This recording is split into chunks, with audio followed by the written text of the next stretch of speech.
नमस्कार विद्यार्थी मित्रांनो, स्वागत आहे तुमचं आजच्या नवीन व्हिडिओमध्ये. तर आज आपण 9 ऑक्टोबर 2024च्या चालू घडामोडी पाहणार आहोत. तर यामध्ये आपण एकूण 10 प्रश्न आणि त्यांची महत्त्वाची माहिती पाहणार आहोत मित्रांनो. आणि तुम्हाला जर या व्हिडिओची PDF हवी असेल ना, तर व्हिडिओच्या डिस्क्रिप्शन बॉक्समध्ये आपल्या टेलिग्राम चॅनलची लिंक आहे. तेथे तुम्हाला सर्व व्हिडिओच्या PDF अगदी फ्रीमध्ये मिळतील. तर मित्रांनो, वेळ वाया न घालवता आपण या व्हिडिओला सुरुवात करूयात. तर या अगोदर आपण कालच्या चालू घडामोडी पाहून घेऊया. तर कालचा पहिला प्रश्न होता, कोणत्या राज्याने विद्यार्थिनींसाठी निजुत मोइना शिष्यवृत्ती योजना सुरू केलेली आहे? तर योग्य उत्तर आसाम. या पुढील प्रश्न, मध्य प्रदेश सरकार किशोर कुमार सन्मान 2023 ने कोणाला सन्मानित केले जाईल? तर राजकुमार हिराणी यांना. पुढील प्रश्न, 8 ऑक्टोबर रोजी भारतीय वायुसेनेचा म्हणजेच IAF कोणता वर्धापन दिन साजरा करण्यात आलेला आहे? तर 92वा. लक्षात ठेवा.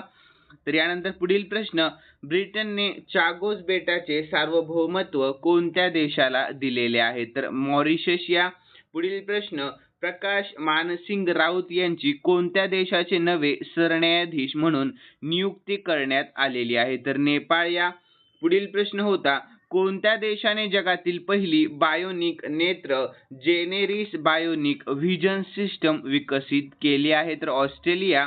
पुढील प्रश्न, चायना ओपन टेनिस स्पर्धेचे विजेतेपद कोणी पटकावले? तर कोको गॉफ यांनी. पुढील प्रश्न होता, 15 ते 16 ऑक्टोबर रोजी पाकिस्तानमध्ये होणाऱ्या SCO शिखर परिषदेत भारताच्या बाजूने कोण सहभागी होईल? तर परराष्ट्र मंत्री S जयशंकर होणार आहेत. यानंतर पुढील प्रश्न आहे, जैवविविधतेसाठी 2024 मिदोरी पुरस्कार कोणी जिंकला? तर योग्य उत्तर वेरा वोरोनोव्हा आणि इसाबेल अगुस्तिना यांनी. तर पुढील प्रश्न आणि शेवटचा होता, इंग्लिश क्रिकेट क्लब विकत घेणारी पहिली भारतीय कंपनी कोण बनलेली आहे? तर योग्य उत्तर आहे GMR ग्रुप बनलेला आहे. लक्षात ठेवा मित्रांनो.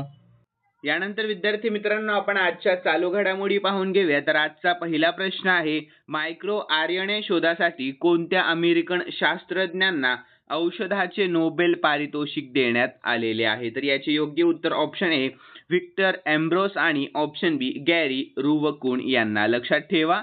तर योग्य उत्तर राहील ऑप्शन डी, ए व बी दोन्ही. ठीक आहे. यानंतर आपण याविषयी महत्त्वाची माहिती पाहूया. तर व्हिक्टर एम्ब्रोस आणि गॅरी रुवकुन यांनी मायक्रो आरएनए शोधासाठी 2024 चे नोबेल पारितोषिक जिंकले आहे. तर जीव कसे विकसित होतात आणि कार्य कसे करतात हे समजून घेण्यासाठी त्यांचे संशोधन महत्त्वाचे आहे.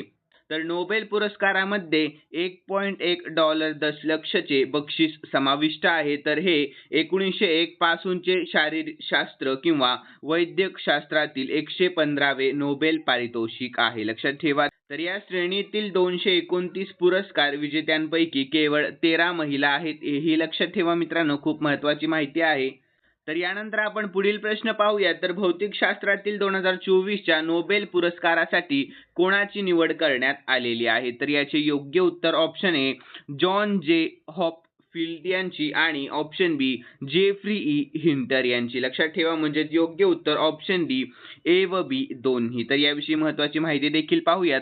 तर जॉन हॉपफिल्ड आणि जेफ्री हिंटर यांना त्यांच्या मशीन लर्निंग सक्षम करणाऱ्या शोधांसाठी भौतिकशास्त्रातील नोबेल पारितोषिक देण्यात येईल. तर किती क्षेत्रात नोबेल पारितोषिक दिले जातात? तर 6 क्षेत्रामध्ये.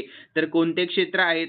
अर्थशास्त्र, रसायनशास्त्र, साहित्य, शांती, भौतिकशास्त्र आणि शरीरविज्ञान किंवा औषध या 6 श्रेणींमध्ये पुरस्कार दिले जातात. लक्षात ठेवा. यानंतर पुढील प्रश्न, जागतिक आरोग्य संघटनेने दक्षिण पूर्व आशिया क्षेत्रीय समितीच्या 77व्या सत्राचे अध्यक्ष म्हणून कोणाची निवड केलेली आहे? तर याचे योग्य उत्तर ऑप्शन बी JP नड्डा यांची निवड करण्यात आलेली आहे. तर याविषयी महत्त्वाची माहिती पाहूयात. तर श्री नड्डा यांची WHO दक्षिण पूर्व आशिया क्षेत्रीय समितीच्या 77व्या सत्राचे अध्यक्ष म्हणून निवड झालेली आहे.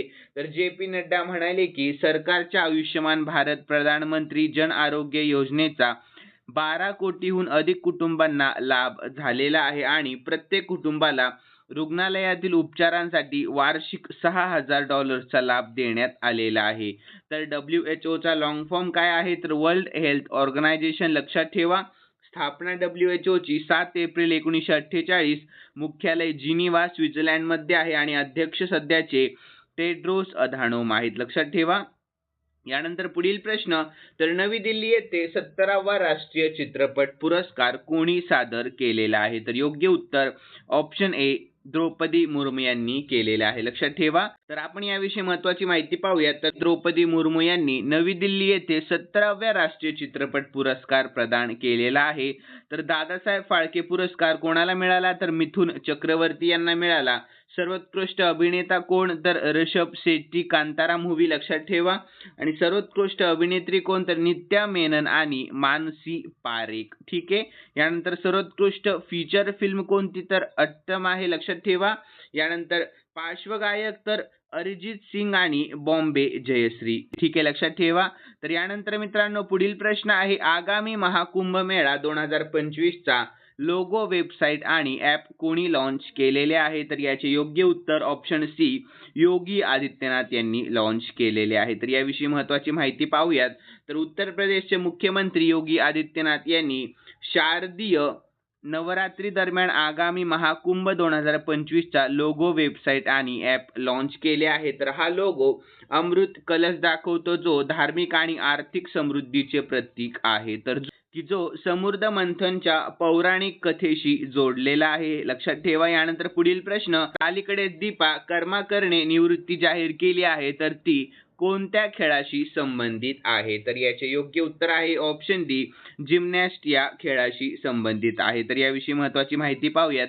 तर जिम्नॅस्ट दीपा कर्माकर या खेळातील सुप्रसिद्ध आणि दिग्गज व्यक्ती आहे. तर अधिकृतपणे स्पर्धात्मक जिम्नॅस्टिक मधून निवृत्ती जाहीर केलेली आहे.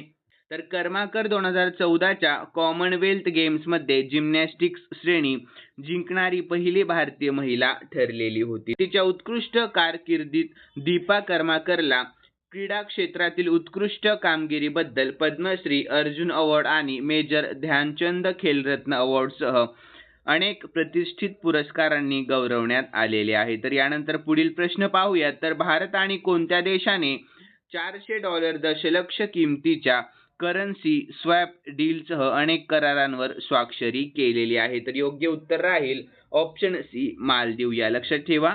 तर याविषयी महत्त्वाची माहिती पाहूया. तर भारत आणि मालदीव सरकारने रुपे सेवा सुरू करण्यासह करारांवर स्वाक्षरी केली. तर मालदीवचे राष्ट्रपती मोहम्मद मुइज्जू 4 दिवसांच्या भारत दौऱ्यावर होते. तर भारत आणि मालदीव यांनी मुक्त व्यापार करारावर FTA वाटाघाटी सुरू करण्याचे मान्य केलेले आहे. लक्षात ठेवा. तर भारताने $400 दशलक्ष आणि $357.35 दशलक्ष किमतीचे चलन स्वॅप करार मंजूर केलेले आहे. तर मालदीव विषयी महत्त्वाची माहिती. तर राजधानी आहे माले, चलन आहे मालदिवियन रुफिया आणि सध्याचे राष्ट्रपती मोहम्मद मुइज्जू आहेत. आणि अधिकृत भाषा आहे द्विवेदी, हेही लक्षात ठेवा. यानंतर पुढील प्रश्न, तर कैस सय्यद यांची 5 वर्षांच्या कालावधीसाठी दुसऱ्यांदा कोणत्या देशाचे राष्ट्रपती म्हणून निवड झालेली आहे? तर योग्य उत्तर ऑप्शन बी ट्युनिशिया या देशाचे. लक्षात ठेवा. यानंतर पुढील प्रश्न आहे मित्रांनो 9वा. तर जपानचे 102वे पंतप्रधान कोण बनलेले आहे? तर योग्य उत्तर ऑप्शन ए शिगेरू इशिबा बनलेले आहेत. लक्षात ठेवा. तर यानंतर आपण याविषयी महत्त्वाची माहिती पाहूया. तर शिगेरू इशिबा यांना जपानचे 102वे पंतप्रधान म्हणून मान्यता दिल्यानंतर जपानी सम्राटाने त्यांची नियुक्ती केलेली होती. तर जपानची राजधानी आहे टोकियो, चलन आहे येन. लक्षात ठेवा. यानंतर 10वा आणि शेवटचा प्रश्न आहे, नेपाळने भारतामार्फत कोणत्या देशाला 40 मेगावॅट वीज निर्यात करण्याचा करार केलेला आहे? तर याचे योग्य उत्तर ऑप्शन बी बांगलादेश. लक्षात ठेवा. तर याविषयी महत्त्वाची माहिती पाहूयात. तर भारत, नेपाळ आणि बांगलादेश यांनी भारताच्या पॉवर ग्रीडद्वारे नेपाळमधून बांगलादेशला 40 मेगावॅट वीज निर्यात करण्यासाठी त्रिपक्षीय करार केलेला आहे. तर काठमांडू येथे झालेल्या त्रिपक्षीय करारामुळे नेपाळ प्रथमच बांगलादेशला वीज विकू शकणार आहे. तर नेपाळ पूर्वी फक्त भारतालाच वीज निर्यात करत होता. तर यानंतर बांगलादेश विषयी महत्त्वाची माहिती. तर राजधानी आहे ढाका, चलन आहे बांगलादेशी टाका आणि सध्याचे राष्ट्रपती मोहम्मद शहाबुद्दीन आहेत. लक्षात ठेवा. यानंतर मित्रांनो खालील प्रश्न मी स्पेशली तुमच्यासाठी ठेवलेला आहे आणि हा प्रश्न आपण कालच्या चालू घडामोडीमध्ये पाहिला होता. ज्यांनी कालचा व्हिडिओ पाहिलेला असेल त्यांना नक्कीच या प्रश्नाचे उत्तर येईल अशी मी अपेक्षा करतो. तर प्रश्न असा आहे, पाकिस्तानमध्ये 15 ते 16 ऑक्टोबर रोजी होणाऱ्या SCO शिखर परिषदेत भारताच्या बाजूने कोण सहभागी होणार आहे? तर याचे योग्य उत्तर तुम्हाला कमेंट बॉक्समध्ये सांगण्याचा प्रयत्न करायचा आहे मित्रांनो. आणि तुम्हाला उत्तर येत असेल तर प्लीज कमेंट बॉक्समध्ये उत्तर सांगण्याचा प्रयत्न करत जा. तर मित्रांनो, तुम्हाला जर आजचा व्हिडिओ आवडलेला असेल तर नक्कीच या व्हिडिओला लाईक करा आणि सबस्क्राईब करायला अजिबात विसरू नका. तर चला मित्रांनो, भेटूयात नवीन व्हिडिओमध्ये. धन्यवाद.